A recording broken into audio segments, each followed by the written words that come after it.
I was a hot mess in many, many different ways. I was a single mom of 4 children and extremely lost. And I think when my sister committed suicide is when I realized I need help, because I didn't want to end up like her, and I was on that path. And I went to a friend of mine and I said, I need a counselor, can you help me out? And they showed me a counseling company that lived, or their office was pretty close to my house. So I went down there and I said, I really need to see so-and-so. And they said, I'm sorry, that person is no longer taking new clients. However, we have a brand new person on staff that's a counselor. Maybe you'd like to see her. And I rolled my eyes and said, fine, what's her name? They said, Pam Eckerman. And that was 20-some odd years ago. And this woman saved my life in so many ways. And I spent years in counseling. And first I said, I've got 4 messed up kids, fix them. She spent 3 years fixing me. And the way that happened is that the children came along. I now have 4 amazing children walking with the Lord and 12 amazing grandchildren that bombard my house every Sunday for family dinner, to my delight. So a lot has happened over the last 22 years or so. But I want to tell you, it didn't start out that way. It did not start out that way. And one of the scriptures that I heard the Lord saying to me in my spirit this morning on my way here was in Joel. In the 2nd chapter, starting at verse 24, it said, the threshing floors will be filled with grain.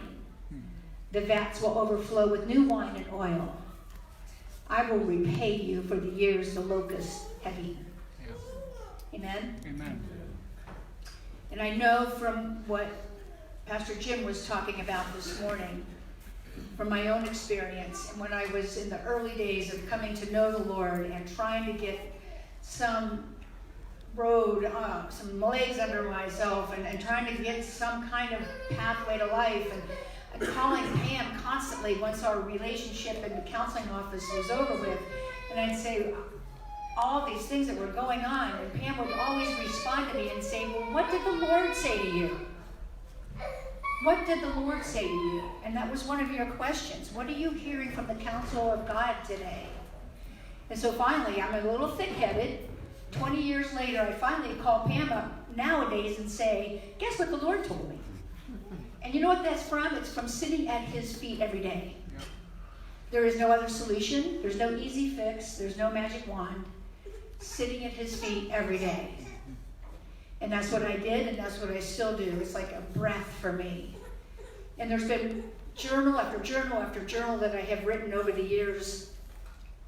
And I went to Pam one day and in her office at the church, and I said, I don't know what I'm supposed to be doing. And she said, you will know. The Lord will show you. She said, what I want you to do is go home and pray, spend time with the Lord, and then bring me a vision. I said, okay, I can do that. I can do that. So I did exactly what she said, and I prayed, and she showed me the list of all the different ways you can serve at the church, and you could be an usher, you could work in the nursery, you could teach Sunday school. God bless you for doing that if they're still here. I didn't see myself doing any of that. It just wasn't a good fit for me. And so what happened was, as I was praying, the Lord reminded me of a ministry in Chicago that reached out to women on the streets that were being prostituted. And I, for whatever reason, it wasn't my story, whatever reason, I felt that's my calling. So I packed up my bags for a week or so, and I went to Chicago, and I said, can I shadow you guys? And it was frightening. I was terrified. But I did it anyway, and I went out in the streets of Chicago in some of the really rough areas, and I met with the women, and I was with the teams there, and I was soaking everything up and learning as much as I can, and I came back to Akron, and I wrote up this great proposal, and I showed it to Pam, and I said, this is what I want to do. And she kind of looked at me like I had 2 heads. Well, okay, then let's do that. And let's see what God's going to show you. Obviously, Akron does not look like Chicago, but we started there 17 years ago, dear me, and walked the streets of Akron every Friday night. That was it. Very simple, very simple. I had a little piece of construction paper with my name, my phone number, and a smiley face that says, Jesus loves you. That was my budget. And that's what I did every Friday night. And the women responded. The women out there responded. They had never known anybody to talk to them that didn't want anything in return. To care about them, to notice them, to look them in the eyes, and then to pray with them. It was amazing. I don't know who was in more shock and awe, them or me, but it was amazing to go out there and meet these beautiful women every Friday night. I had some great mentors at that time too, and I went to them and they said, Becky, do one thing and do it well before you do the next thing.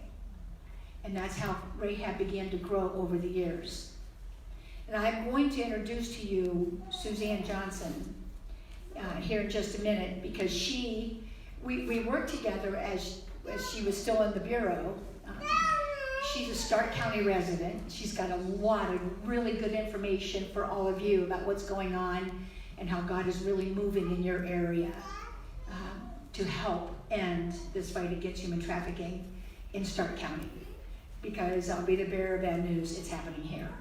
And we got to do something about it. And we want the church to do something about it, because as Suzanne will tell you, it's not the FBI or law enforcement. They have their part. It's the church. It's the church.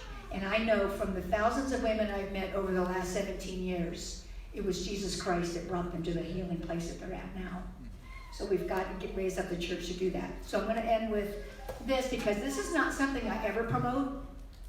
And all the times that I speak, even though it's a book of my life, I mean, how many people really want their whole life spread out in a book and everybody can read it?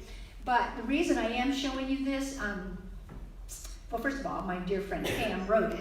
And when she said to me 17 years ago, bring me a vision, this is what ended up happening with it. But the reason I'm saying and showing this to you is that every penny that comes in from Bring Me a Vision goes directly to Rahab. Pam and I aren't in this to make any money. We had a lot of blood, sweat, and tears, but we have risen above that, and our relationship has even deepened because of that. But I want people to know about this because it's going to help the women and the children that we serve at RAHAB Ministries. So I really appreciate, Pam, that you would allow us to do this here today, and hope that people will take advantage of having that book. I'm going to turn this over to Suzanne Lewis Johnson, but I just feel a need to pray. So can we just pray for just a moment? Father God, you're such a gracious God. You're so faithful. You're so caring. You're so loving. You're so true. Lord, I thank you that you love and care about these women and these little girls even more than we do. Father, if there's somebody in here today that feels nudged to reach out to help in some way, I just pray, Lord, that you're just tapping their heart right now. Or if there's somebody here today that knows somebody that needs the help that Rahab offers, that door will be open for them today, that they will no longer need to suffer, that we can bring them the true light and the true way of life, and that is through you, Jesus. I thank you for this church, for their hearts towards the broken. And Lord, I just thank you for all that you've done for me and for all the people that we serve at Rahab. And we bless you and we honor you in Jesus' name. Amen.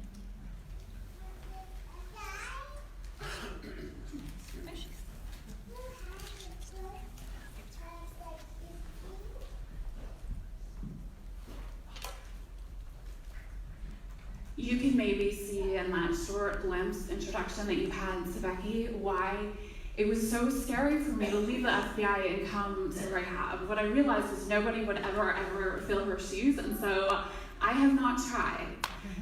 Becky is still very much a part of RAHAB Ministries. She's still telling the story, and it was her obedience that this ministry was birthed out of 17 years ago, that one woman was obedient to what God called her to do, that she was willing to listen and go where he said to go. I believe every single one of us has a calling on our lives, and we just need to listen and be obedient. I believe that is true for every one of us here in this room.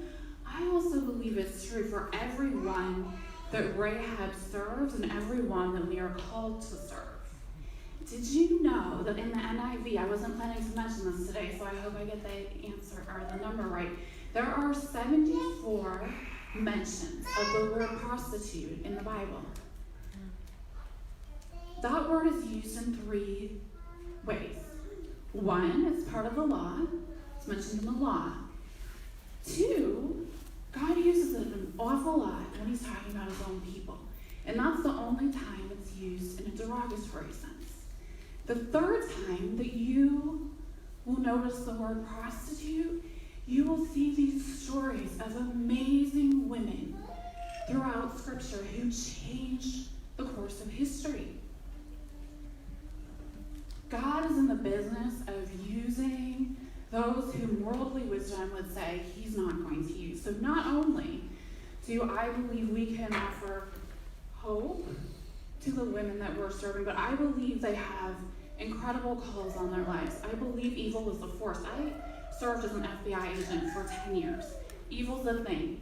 Evil prowls around on this earth like a roaring lion, seeking to devour and to destroy. And I believe the enemy works the hardest to destroy those whom the Lord wants to use most profoundly.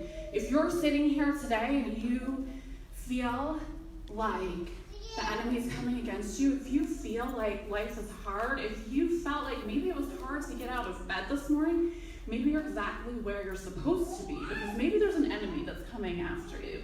Maybe it's not that you are nothing, but that you are something, that there is a God who created you with a giant calling and purpose. I believe that's true for every one of us sitting here.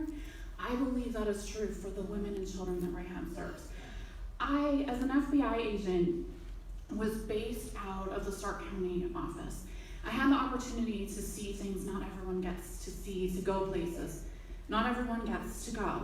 What I saw was those stories that you will hear about overseas or in other places, those stories of people who are held by traffickers in captivity, sometimes physically, sometimes through the bonds of their minds. And we can talk a little about the tactics that traffickers use to enslave. And trafficking is called the modern day slavery often.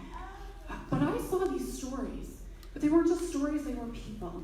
I saw kids, I saw women who were crying out to God for someone to see them. It was a really hard place for me to be, and the Lord used that journey to bring me to Rahab. I had raised my right hand, and I had sworn an oath to uphold and defend the Constitution, which at its core, that was a promise to protect freedom in this country. And yet what I realized through exposure to Rahab and being able to see what was happening in the lives of these folks who were being trafficked was that I could do more by leaving the FBI and coming to Rahab. Because what I saw was what makes all the difference in the world is simply living the love of Christ and speaking the truth of Christ. These kids, these women were crying out for someone to see them, for someone to love them. I would read their private communications. I would read their journals. I would read their social media private messages. That was part of my job. That I got to see what was going on in their hearts, and they were crying out to God. Where are you? Do you see me? And God sees them. God sees them through us. I believe the story of all of Scripture, the entire story, is God's story of setting his people free. I believe that's true in the physical, right? He parted the Red Sea to set his people free from slavery. And love and truth came down in the flesh, came down, took on flesh to set us free at Calvary spiritually. And so this work that Rahab does really at its core is we live out God's story of setting people free physically and spiritually by taking love and truth in the flesh and living it out on the streets, in strip clubs, drop-in centers, safe houses, all of those practical things that we do. Really what we're striving to do is just live the love of Christ So that for those women, for those children that I encountered before, they were looking for that freedom. You know what I'm talking about. If you found that freedom in Christ, the truth of your value, they need to know the truth of their value. We show that by physically meeting their needs, but also just living love to them. That is what sets people free. You know, if you look back to the beginning of time, you look back to the fall, you see that there was a snake that slithered up to one woman and took the truth just a little bit off track. And that is what's the goal of humanity into captivity. And that is exactly the tactic that traffickers use. You'll see these images, you'll see in the movies and the media, and even some of the ads that I think are meant to do good, but you see these images of people in chains and physical bondage, and that happens. I saw that in my cases. I saw it right here. In Stark County, it looks like that. People locked up, beat up, thrown in trunks, chained up, all those things happen. But it's not like, you know, the viral social media posts about, I ran into this person at Target, and I think they were a trafficker that had a strange van, and, you know, watch out for that stranger at Target or at the mall or wherever it may be. Those things tend to go viral if there was a trafficker waiting to snatch a child. That's so rare. I won't tell you that never happens, but that's not how traffickers operate. The tactic is the same.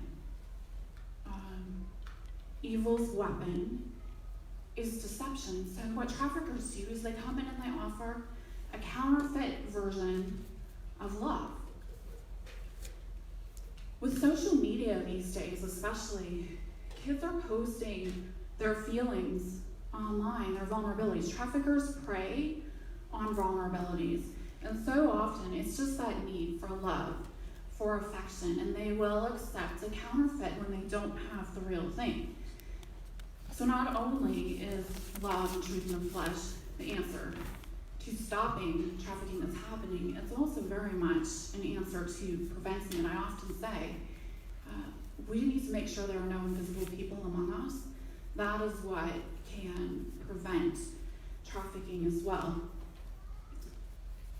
But traffickers, they use that weapon of deception to manipulate, to groom, and that's what we have mostly seen in our backyard here, that a trafficker essentially can go shopping on the internet, can get on whatever the social media tool of the day is, and finds women, children, sometimes even men, who are vulnerable, come in, offer a false version of love, make them feel that they're beautiful, that they're seen, and that they matter. All of those things are true, but it needs to be us, not the trafficker, showing them that. They need to get the real version, because what happens when it's a predator is it degrades over time until suddenly this boyfriend has now turned out this young boy or girl, or whoever the victim is in that instance, asking them to do sexual favors, and that's how it degrades. Nobody grows up wanting to be a prostitute, right? And if people were just being snatched off of the street and thrown into these situations, they would be picking up the phone and calling for help. But that's not what happens. So often those who are being trafficked don't even know that they are victims of trafficking. I had a case, the FBI considered it one of the top cases of 2014, that was a straight up slavery case. It was a forced labor case. And went to trial, 3-week trial. Subjects in that case were convicted of human trafficking. I say it was a labor case because sometimes people have a hard time understanding sex trafficking or having compassion on those who are being prostituted, but somehow look at labor trafficking differently. What I want you to know is there's only one difference between labor trafficking and sex trafficking, and that is the type of work that is required. And often it's intermixed. So I completely forgot where I was going with that because I went down another soapbox. Any idea where I was going with that, Pam? No? All right. So we have this conviction in that federal case, which I worked from the FBI office right here in Canton, law enforcement is so important. And RAHAB works in partnership with law enforcement. But for me, what I saw was, honestly, there was so much that was happening right here in our backyard. And that particular case hit national headlines, and people were horrified. How could something like this happen in Ohio? And I was horrified that they were horrified, because what I knew was that was the tip of the iceberg. What hits the media is the tip of the iceberg. And at RAHAB, we know that. Last year alone, with our drop-in center that's in downtown Akron, we served more than 570 women who were either trafficked or at very high risk. Through our partnership with Restore Court, that is the only Ohio Supreme Court certified juvenile human trafficking docket in the state. What that means is, in Summit County, every child who comes into the juvenile justice system is screened for indicators of human trafficking. They can be put on this alternative docket where their charges go away if they complete the records, wiped away, if they complete all of the requirements on that docket. We served 44 kids. If you think about that number, that's 44 kids who not only came into the system, but then who were identified as needing to be part of this human trafficking docket. You go down the list and they meet these red flags. Well, how many of them were not identified for the docket? How many never came into the system at all? And yet there were 44 kids who were identified in that way in Summit County alone. Last year we served 20 women through our adult safe house, and we now have a juvenile safe house that opened earlier this year. And we have 5 children living there right now. These numbers, the adult house, the juvenile house, those include folks who are coming from Stark County. The safe houses aren't even actually in Summit County. So while our offices are in Summit County, RAHAB serves a much wider area. In Stark County, doors are just opening to us. My heart is very much here because of the needs that I saw here, because most of those women and children whom I encountered who were being trafficked were in Stark County or somehow connected to Stark County. And so we do know, and I don't think it's any surprise to you, that there's a need in this county. And so what we're seeing is just the Lord's raising up an army. We have an outreach director who started leading teams. Some of you may even be a part of street outreach teams and outreach to strip clubs. And the next piece that we need here in Stark County is a drop-in center, just like what we have in Akron. We have hospitals actually who have been asking us, as they're identifying women, can we send them to, we have hospitals down here who are asking if they can send them up to Akron, which of course they can, but transportation and things are hard, and they would be much more likely to come in our doors here in Canton. One of the questions I often receive is, well, where are the spots? Like, where are the spots that we should avoid if we want to protect our children?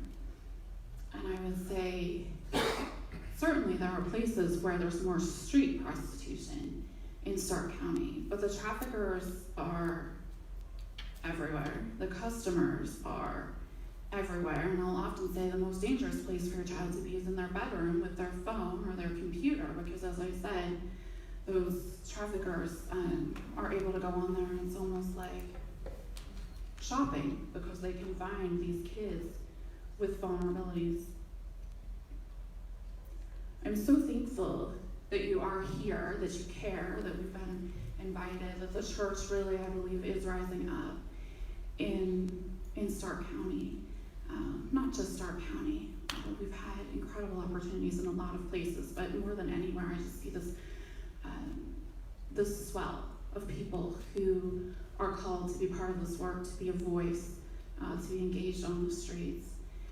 I want to open it up to you if you have questions. I'm told I have a lot of soapboxes, so I could stand up here for another hour and just go get on my other soapboxes, but I would really love, I think there probably are folks who have different levels of exposure to RAHAB, to the issue of trafficking. So if I've jumped around, just ask me any questions, or Cam as well. I think we'd be happy to answer questions. You have another mic, so that you're getting the information that would really be helpful to you.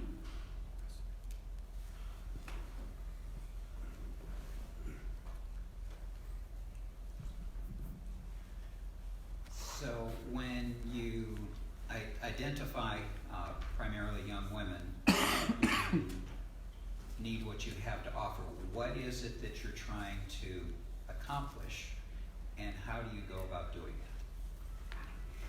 So one of my soapboxes is, what is the definition of success, which I think is what you're honing in on there. And while I have said, and I believe we all have these callings, and I want to give everyone we serve the opportunity to fulfill that calling. For me, what I believe is the definition of success is simply living Christ to our neighbor. So we want to give them that opportunity, but we want to love them no matter what.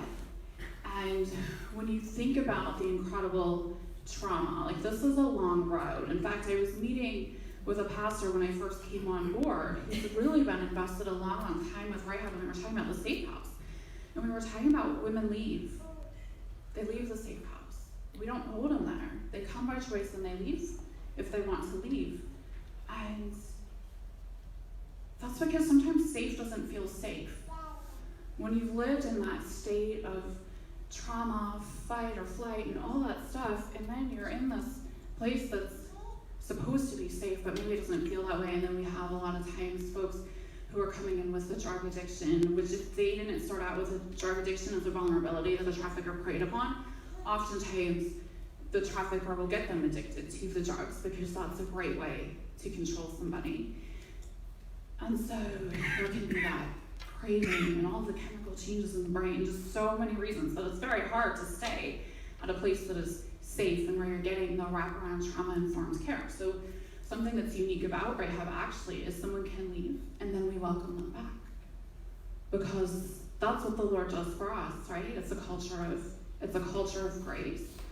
And so ultimately, I don't know if I'm answering your question at all because I got on my soapbox again, but ultimately our goal is to walk alongside them forever, to have a real relationship, because what we believe is relationship truly is the intervention. There's a lot of things we can do. It looks different in different areas. It looks different in safe housing than it looks in street outreach, but the DNA of RAHAB all comes back to the same thing. It all comes back to real relationship and really actually showing what real love is. And that's why I believe, sometimes it'll take years and it'll take maybe involvement in different types of programming before we see what's defined as success in worldly terms.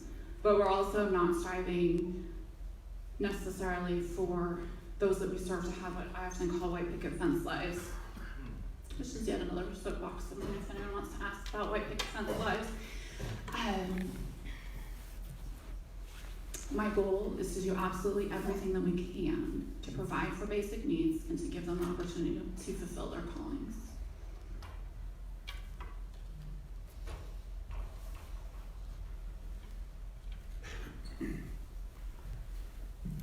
So in your ideal world, what would be our next step? Well, we have this campaign that's kicking off on November 1st to celebrate the 5-year anniversary of our safe house. And this would actually be the first time I've ever asked. I've mentioned that development and fundraising is an opportunity, but this is a really big deal for us. That we are kicking off this campaign on November 1st called Multiply Hope. And what we're trying to do is really build up a base of committed monthly donors. And we need to spread the word about that. The Lord has been so amazing in the ways He's provided for RAHAB, but we have these doors that are open to us now. Our number one need is prayer. Our greatest tangible need after that is financial support. And so when this campaign launches, if you could watch for that, and if you could just spread the word. even if everybody in here could find 10 people who would be able to give $55 a month is the target, because that comes from our 5-year anniversary, but anything at all that folks are able to give so that we are able to grow and sustain this ministry that we're doing would be huge. The education piece is huge. So prayer is number one. Greatest tangible need is money. I used to feel like if I was giving money, I wasn't doing enough. I don't know if anybody feels like that. But we truly need it. So we would be grateful if you would engage in that way.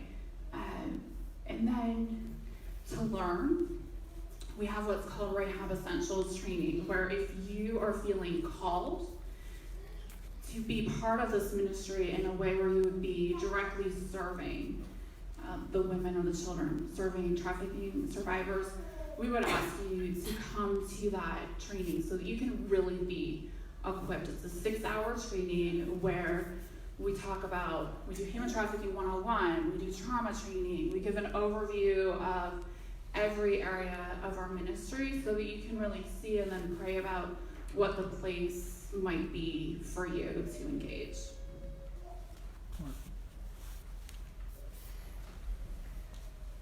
It seems obvious to me that your primary goal is to have them have an encounter with Jesus.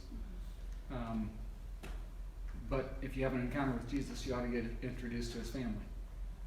How does the church, how do you integrate these ladies into safe church communities? Does it happen? So the drop-in center, and we have a minor mentoring center too, where those are places where they can come to Bible studies. I actually say that RAHAB is the church.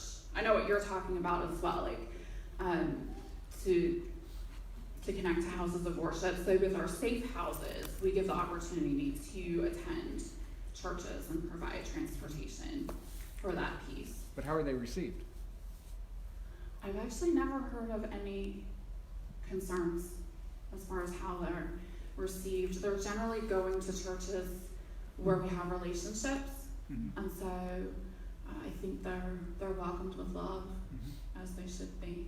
But that's a great question, because I don't know, if they wandered in here, they'd be greeted with love, but what if somebody wandered in on their own to a different church? They're coming in those doors typically with somebody.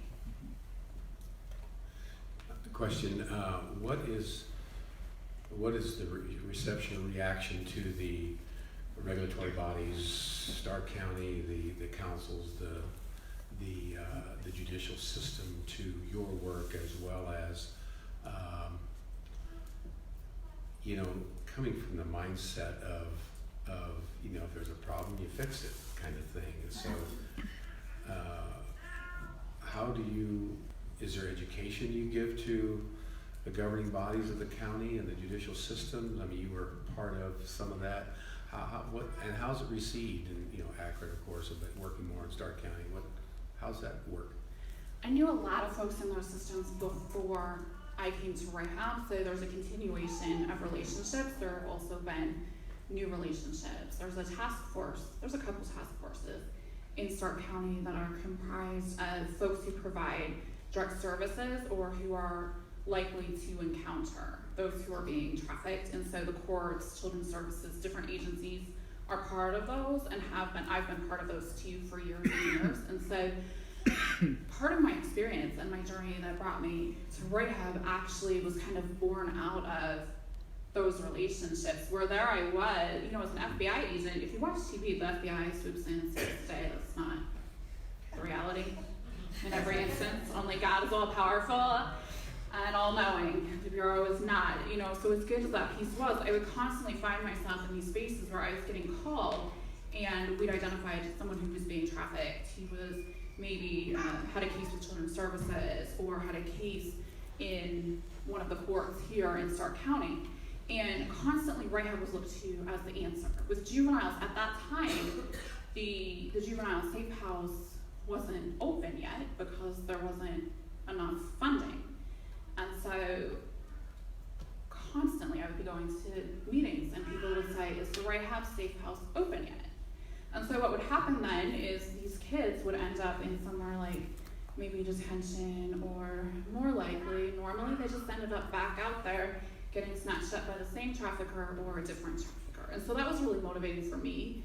It was a great relationship with those entities who were looking for Rahab to be the answer, and this door opened for me to go to Rahab and to be able to speak the things that I'm speaking now and say, the community needs to see that need. And so there was all I've experienced so far really is partnership with those entities, and have been asked to come in and train, and we learn from one another too. I'm learning from those entities in the community, not just coming in and getting on my soapbox the whole time.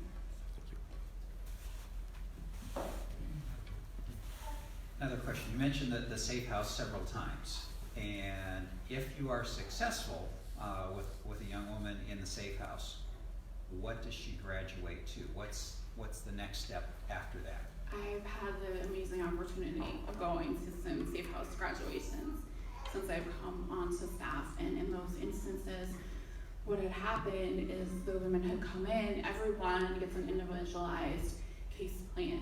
So that includes trauma-informed therapies, it includes maybe education and job skills. And so in those instances, the women came out with a plan.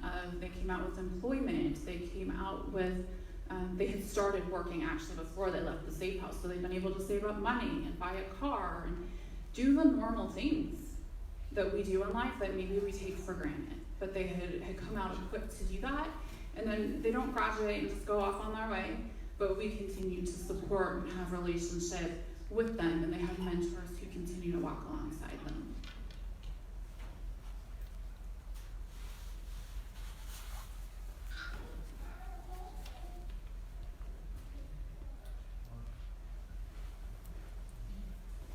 I have a question. So those who are doing the trafficking, when they see the girls, seeking help or going to a safe house, do they actively try and prevent that? And is there a fear factor of leaving that trafficking group because of either fear of some kind of repercussion, either to themselves or to those who are still there? Yeah, there's a lot of fear for a lot of reasons. We haven't had any issues though with traffickers seeking out or finding the safe house. Do you want to talk at all about like the trauma bonds? Okay. Yeah, so it's complicated. Yeah. Now, there's something called a trauma bond, and you might read about it and hear about it in different places. So there is this connection with the trafficker and the victim, and they want to be free and they don't want to be free. It's kind of like Paul, Romans 7, want to and not want to.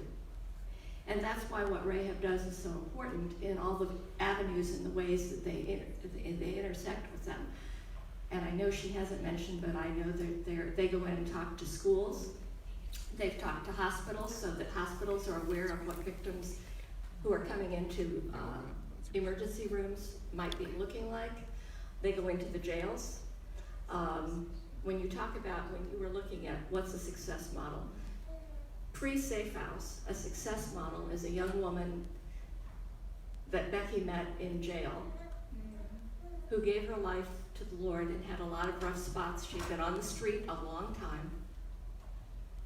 And today, what's her official title? She's over the drop-in center, and today she's reaching all of these women who come to the drop-in center because it's a real life story worked out in her. Mm-hmm.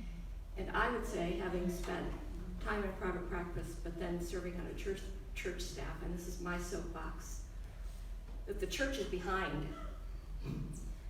The church is behind. Because we look at it as not as common as it is, and because we're more comfortable with being with each other than we are with those who don't look like us, who may not dress like us, who may not have the manners that we do, who may not smell like us, who may be different than we are. And I think that's what my prayer is that the church would in fact recognize the ways that they can serve, whether it's volunteering, where you're turning in all kinds of opportunities, whether it's on the streets, or whether it's writing thank you notes, or whether it's sorting clothes and things that are brought in, or whatever it is. There are lots of opportunities, and it's needed in every way. So, and the trauma therapy is real, and it's costly. When we talk about money, it's costly. Not every counselor knows how to deal with somebody who's experienced trauma, because it's a long, complicated process. When I say long, I'm saying years. Years. Because there are triggers and flashbacks and cues, and all of that keeps playing and playing and playing. Thankfully, I think from my point of view as a professional who was also a believer, first and foremost, he's the only one who can really set that whole situation free for them.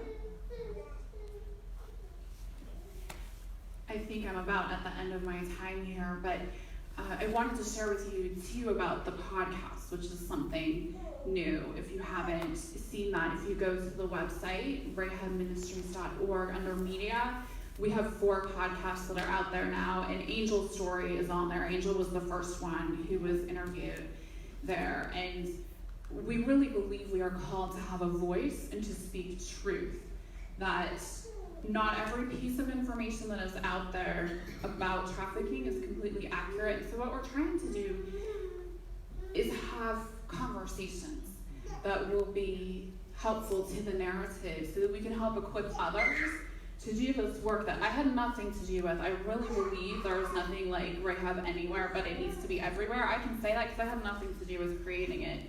I just got to show up at this pivotal time and get on my soapbox and support the work that's already going. But I would love it if you're on social media, if you would please follow Rahab, share the podcast so that we can have that voice and share good, accurate information. But most of all, if you would pray, because this work is built on prayer. It is God's work, it is not our work, and I have seen him time and time and time again part the Red Sea.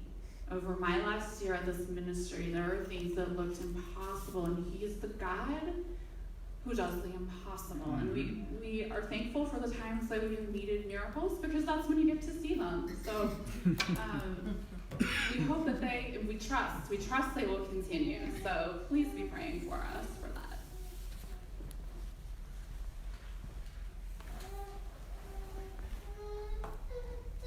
Jane, I want to thank you for the way that you've influenced me and Pam.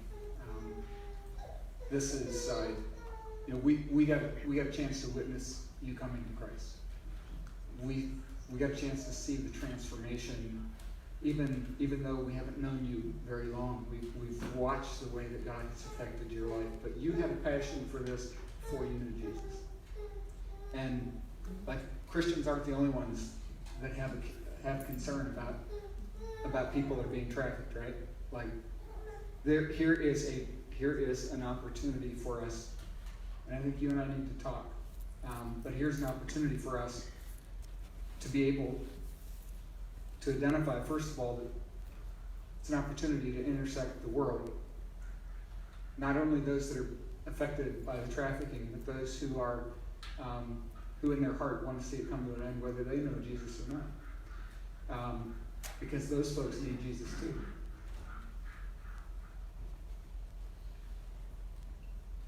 I would like to think that for the years that this place has existed, that we've understood that Jesus came full of grace and truth for all people, period.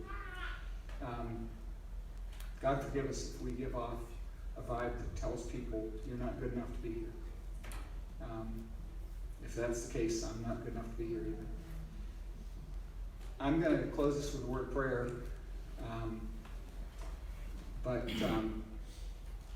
But please understand, we love you. We love the ministry that you guys are all collectively involved with. It's always been fascinating to me when you look at the list of those who are listed in the legacy of Christ in Matthew. There are powerful women that are part of that legacy that God has called out of those dark places.